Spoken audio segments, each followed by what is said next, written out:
Hello, it's the fourth week of DC Future State. We're 1 month in, gentlemen, and we just got done wrapping up the regular show. If you're sticking around, cool. You're skipping this part, cool. You do you. I will have to say though, I think we this might be the end of the split recordings for this. It's been a month, and I'll open it up to you guys, but it's been a month, and I feel like this has been grating and taxing, and I kind of just want it to be done and over with. Agree. It's a weird feeling since we're splitting it up because certain weeks it's like, oh, I have no books to read. But then when you combine it, like, are we reading more books or less books? I don't really know. And part of the split was we initially, flirted with the idea of like, we're going to try all of Future State, especially since it's going to be somewhat contained and then it's going to lead perfectly into post Future State. But then we're learning, we quickly learned that like only half of the Future State books really matter moving forward. Yeah. And a lot of them don't actually seem that interesting based on creative and just the books in general. So this is where we are. In a case for like someone like Jeffrey Thorne on Green Lantern, he's writing Green Lantern, but John doesn't have a ring. So it's just like, well, I don't care until you actually get to your Green Lantern run now. Like, so, situations like that too, I think are definitely, make it just be like, this is completely passable. I am of the point at this though, like this is all completely disposable. This is a huge bad idea that should not have happened. And at the end of the day, this was always going to be the new DC universe, and oh dear Lord, would that have been horrible? But I mean, every week there's like some diamonds in the rough, but like nothing to make me go, yeah, Future State. It's like, wow, that was better than I thought it was going to be. So that's kind of the take I have. Vince, you'll kick us off with Future State Aquaman. Yes. Written by Brandon Thomas, art by Daniel Sampere. So the Aquaman in the title is referring to Jackson Hyde, usually known as Aqualad, introduced, I think technically first by Jeff Johns in Brightest Day and/or on the Young Justice TV show. Honestly, I forget which one comes first. The TV show came first, and then he was introduced in Brightest Day. Okay, yeah. And both versions have slightly different names, blah, blah. And then the comic version is gay since Rebirth, and I don't think that's the case in the TV show at all. Whatever. Brandon Thomas did like one or two, maybe three, essentially like Aqualad fill-ins during the Kelly Sue DeConnick run. So, he's not coming completely out of nowhere. So in the present, Jackson Hyde, now going by Aquaman, is held prisoner by some dudes. But in the past, but still the future, because this is Future State, he's an adult now. He's Aquaman. He's Andy's mentor, the daughter of Aquaman and Mera. He calls her Aqualass, but she insists on going by Aquawoman. So she has powers she basically has like her mother's powers. Obviously, she can swim and stuff, but she also can literally control marine life, as opposed to her father, who kind of communicates and suggests and develops, relationships with them, and they help him because it's the king of the seas. So she hates using that because, it's kind of manipulation and gross. And they're just like swimming, and they randomly end up in the confluence, which is like some kind of space-time ocean that connects worlds and dimensions. The mechanics aren't explained that closely, and I don't think it makes sense to explain them. I don't think it would make sense.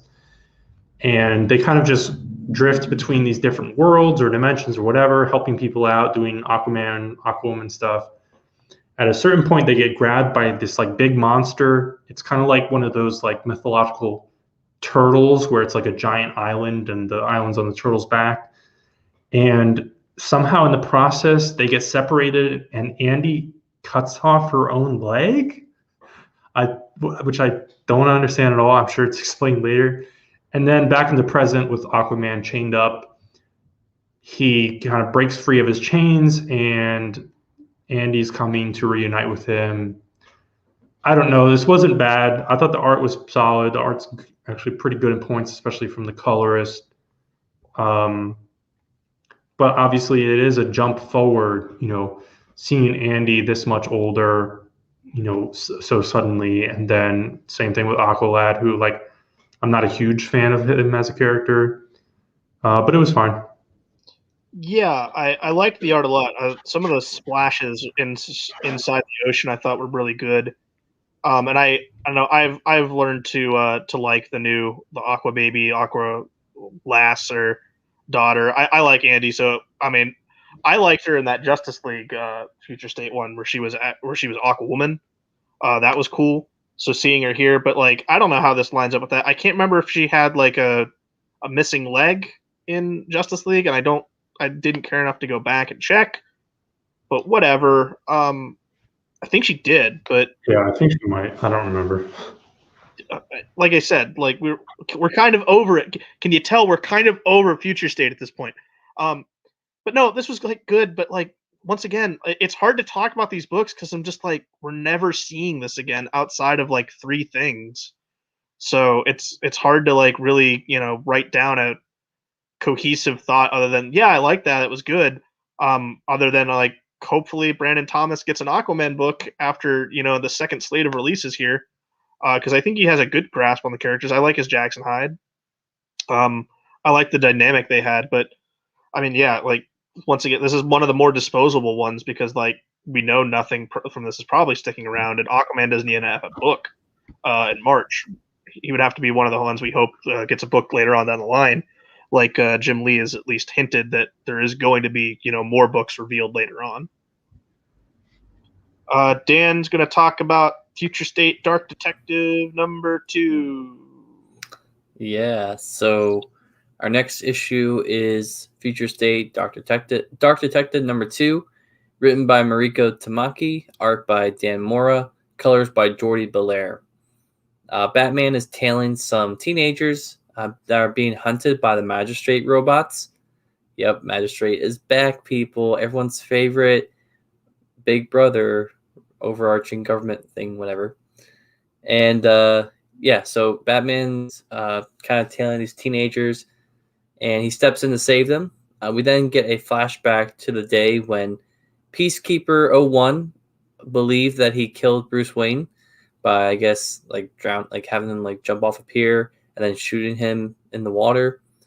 We get some really cool colors in this sequence, like a lot of magenta and like magenta on black, like kind of just like displaying like Bruce underwater, which is really cool. I like that sequence. And back in present day, we see Bruce laying low, going now by the name of Jeff, and staying with this old man named Noah, who is like completely paranoid about the Magistrate and everything that's going on in the world at that time. Down in his room, like in the basement, Bruce has a map of clues trying to tie all the pieces of the Magistrate together. So it's kind of cool to see like that, again, a detective piece of Bruce Wayne coming out, Batman. Bruce goes sneaking around at a company called Plexitech to find clues about the Magistrate when he is suddenly ambushed by drones. He escapes barely, and then the next day his landlord Noah is telling him that the Magistrate is after them and that he should destroy his TVs. So, yeah, I mean, nothing really too much to report here of that one. We also have our backup story here, Red Hood, written by Joshua Williamson with art by Giannis Miloyanis. Our backup, as I mentioned earlier, Red Hood is actually a hired mercenary in Gotham, going around hunting down what they call masks. So there goes Mike's theory that Red Hood is Peacekeeper 01. So yeah, who cares, right? The story opens to Red Hood. I do not care. What say? I do not care. Exactly, me neither. I almost don't care even doing the synopsis, but whatever. Anyways, he captures Vigilante and hands him over to the Magistrate. Wow, go figure. Before going out to get a drink, where he runs into Rose Wilson, aka the Ravager. The two talk for a little bit before Red Hood gets his next assignment for a mask. He hunts down the person with the help of Ravager and sees that the tech being used is by the Mad Hatter, and that the person that was hunted down was just an innocent person that is being fitted with this technology and basically being like sent out as a mask to, I guess, distract the other people that are hunting down. Anyways, they track down the Mad Hatter's last whereabouts only to find his skeleton and eventually discover that now they are being hunted as masks by the vigilante, or by the magistrate, excuse me. So that's where our backup story ends. I don't know. There's not really much. Not really much to talk about here. I guess I won't be around to see if there's another issue. So whatever. Any thoughts there? There's four issues of Dark Detective, I think, but I think I'm done. Yeah. Batman with no cape is annoying. I honestly think I liked the Red Hood thing more because like it was different than just Magistrate bad. Like there was actually some like character stuff with Jason trying to wrestle with like still wanting to try to help people but like knowing he can't. That was interesting. But also like I see the pairing with him and Ravager here, like they were a couple and deceased. So, you know, I see borrowed elements from different things there. That's interesting, but like end of the day, I don't really like Jason Todd that much. I don't like Jason Todd as a protagonist that much. Like nothing really here. Like the Dan Moore art's cool, but like I'm at the point where I'm just like, just give me America Tamaki and Dan Moore as Detective Comics because I don't care about this.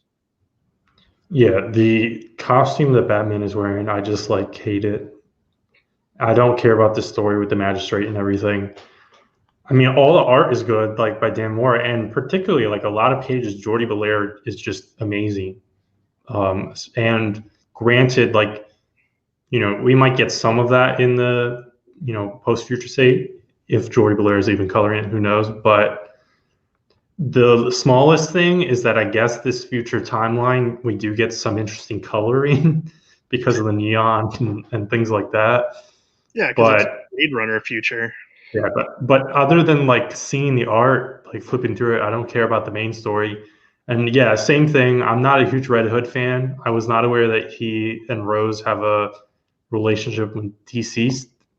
And again, I don't like Red Hood, but like that like kind of intrigues me. Like I don't know how much interaction has Jason had with Deathstroke. I'm not really sure. It'd be interesting, you know, like Nightwing has had moments, and in fact, in one of these freaking super Future State books, where like Nightwing is basically kind of inserting himself into the mantle of Deathstroke and you know that whole family. But I almost feel like Jason, like there's like totally an arc there that writes itself, where Jason, you know, gets himself in with Slade and that family and dates Rose in the main continuity and things like that, and then that causes tensions with the Bat family, with the Titans.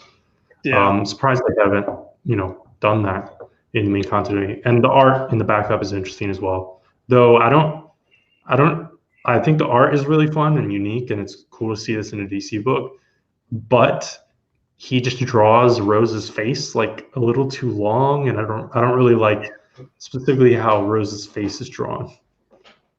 Yeah, it's kind of got an Akira vibe to it because he's on the motorcycle and stuff. That part was cool. It's also set during the day for most of it. Like that's another thing that sets it apart from everything. All these Future State books like take place at night, so it's like all these dark colors in the background. It's like one of the few that had like, you know, a bright daylight setting going on behind it. But like, yeah, like I think I'm done with this. Like, just give me their Detective Comics run when that starts. So I'll go to Batman Superman #1, which was one of the ones I was looking forward to a lot because of the creative team. This is Gene Luen Yang and Ben Oliver.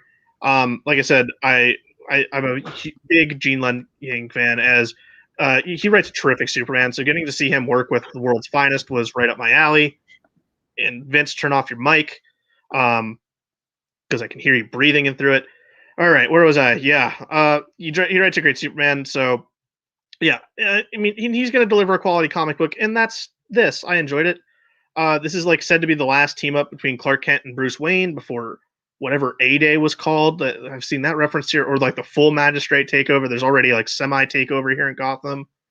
But we have seen Superman's tracking a false-face drug going after, like he saves a kid from a suicide attempt, and he gives him like the drug gives them permanent side effects. So like he tried to pull this prank as like turning into a goat and running across a football field because they're, I guess the Metropolis mascot at their high school is the goats. So he was going to turn into a goat, but the side effect leaves them with like permanent horns. So Superman like does some sleuthing and tracks that the drug is like traced back to Gotham. So he teams up with Batman. And he's just like, I like the very happy, like go lucky Superman. Like he's trying, like he just flies up right next to Batman when he's in the Batwing. He's like, hey, get in here because like the magistrate's around. But they sync up in Gotham and they meet a girl whose father was disappeared, thinking that they were taken by the magistrate. This leads to them going to the remains of old Gotham, where this drug's being sold in like this old sanitarium. And Superman comes face to face with the new Mr. Toad, who turns out like, oh, that's the father of the girl, but he's created this new false face society. Well, Batman's like working on like doing the hacking stuff and getting into the system. Superman gets tricked into thinking like he's kind of like reached into this old man for clarity, but suddenly he's stabbed by a kryptonite dagger. Oh no. This was fine. I seen some people be critical of how did Superman fall for that and not be able to dodge it / not know that that's a kryptonite dagger. Don't think too hard. He had a lead-lined dagger case. Like there, it's fine enough for me. Listen, it's a Batman Superman team up. You have to, play with power scales a little bit here. But this was fine. Ben Oliver's art, it's okay. But once again, like while I like this, just give me Gene Luen Yang's Batman Superman that we're going to get in Infinite Frontier in March. Yeah, I was slightly underwhelmed by Ben Oliver's art. I'm not totally sure. He was quicker on this than some of his other interiors, which are generally rare. And I mean, the silver lining of this is that you have a lot of moments, a lot of good Superman moments, and Yang, clearly, we already know, but he gets the character and has a great take on the character. Yeah. The only things I'll say with this is that kid at the beginning who was taking that drug that was like turn him into a ram or whatever. I got some very distinct Saga vibes with Marco. Anybody? No? Thanks, Dan. That was great. Sure. Sure. That's my contribution to this issue. What a contribution it was. Yep, that's the most entertaining part of this issue was just thinking about that as I've read the actual story. All right. We have another Superman book. Future State Superman versus Imperious Lex, #1. And I thought this was a one-shot, but it's not. Written by Mark Russell, art by Steve Pugh. So they gave the Flintstones team a book. And Russell first popped on the radar in comics, maybe in general, or at least at DC, on Prez, which was immediately after Convergence. So I'm kind of surprised they didn't pull him for a Convergence book, because it's the same concept as this, a little continuity iffy thing where you can do whatever the hell you want.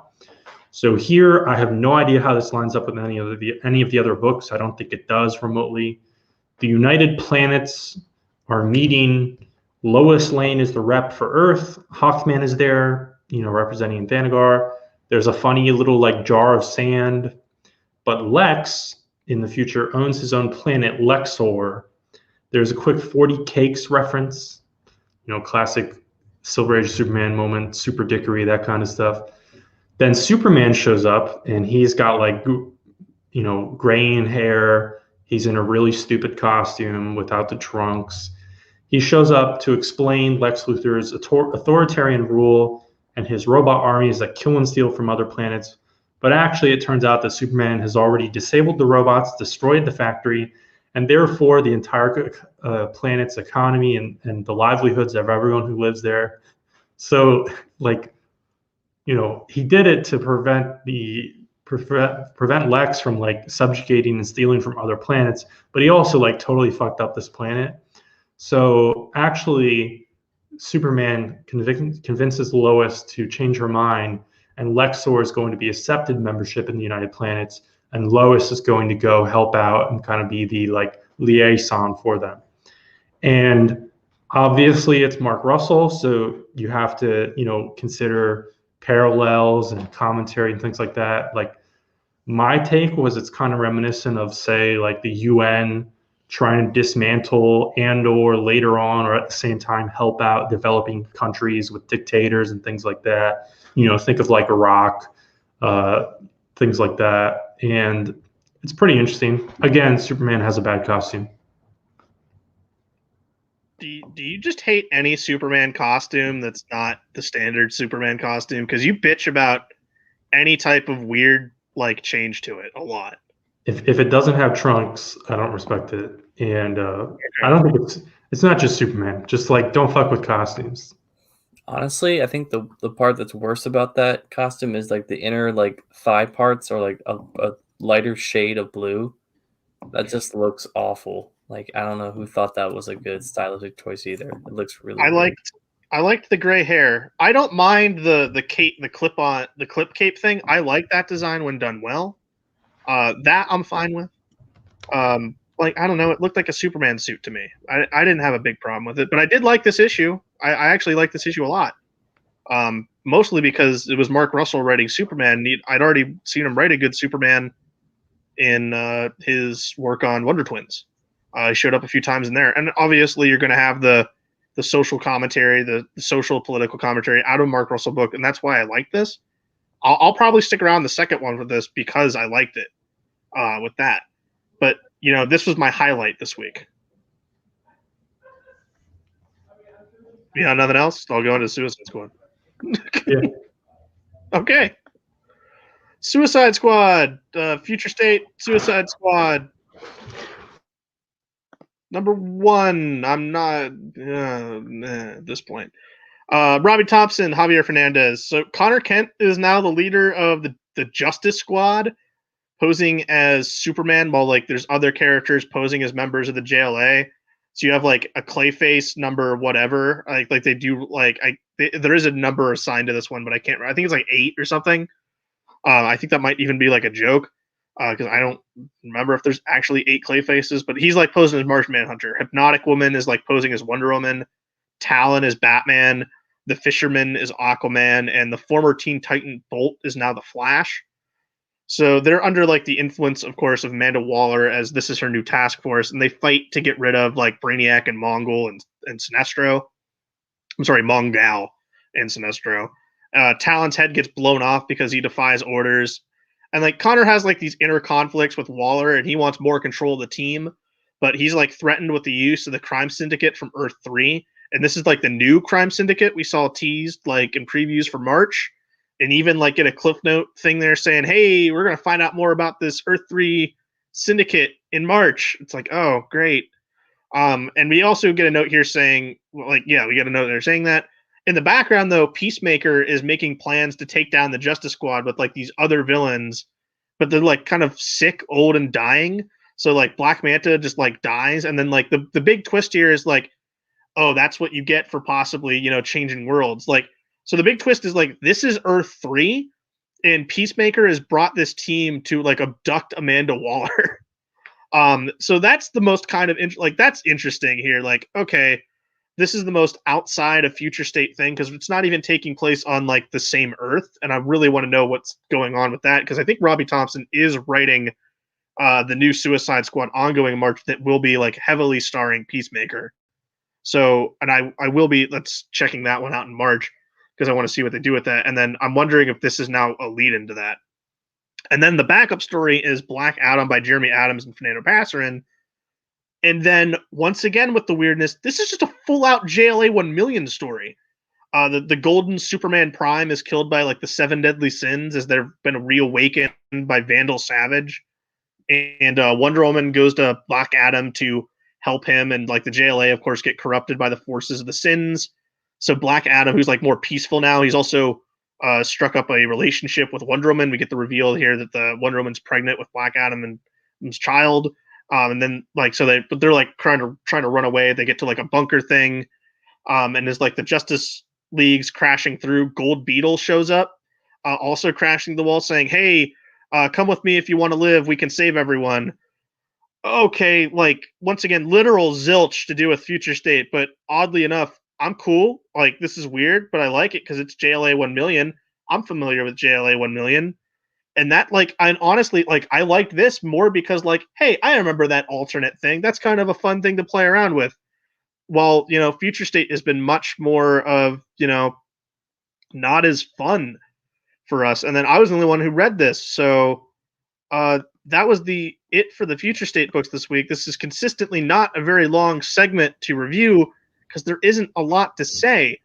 If I have to do a pick, I'm going to go with Superman versus Imperious Lex #1, but I think this is the last time we're splitting up the shows because I'm kind of over Future State at this point, and I don't see, like, even like the ones I was enjoying, I don't see me continuing. Like, I'll continue on with like Wonder Woman, next Batman, and maybe one or two others.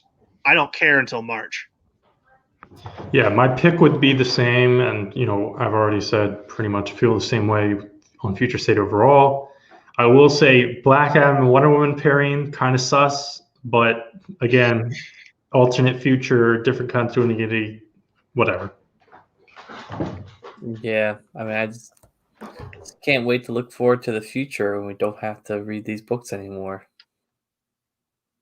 Well, yeah, that's the thing. Like, and I feel like we don't even get an accurate preview of some of these creative teams because they're not writing what we're gonna get. They're writing weird alternate future versions of them. So we can't even get like an actual stranglehold of what their voices of the characters are gonna be like. So it's just a crapshoot at this point. This is just all completely disposable stuff that I know we're gonna see at like an Ollie's in like 2 years and Books a Million and Second and Charles. With giant Like all these books and issues are going to just be lying there for nothing.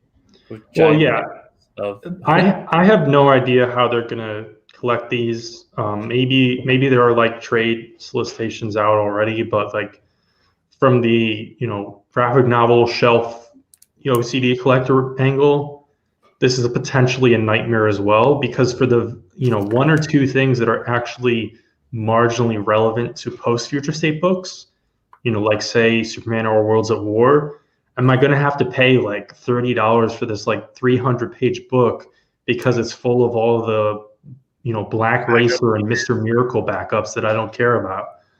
Or are they going to combine all the Superman books where half of them don't matter but half of them do? It's the same thing as Convergence, where there was like literally one Convergence series that mattered.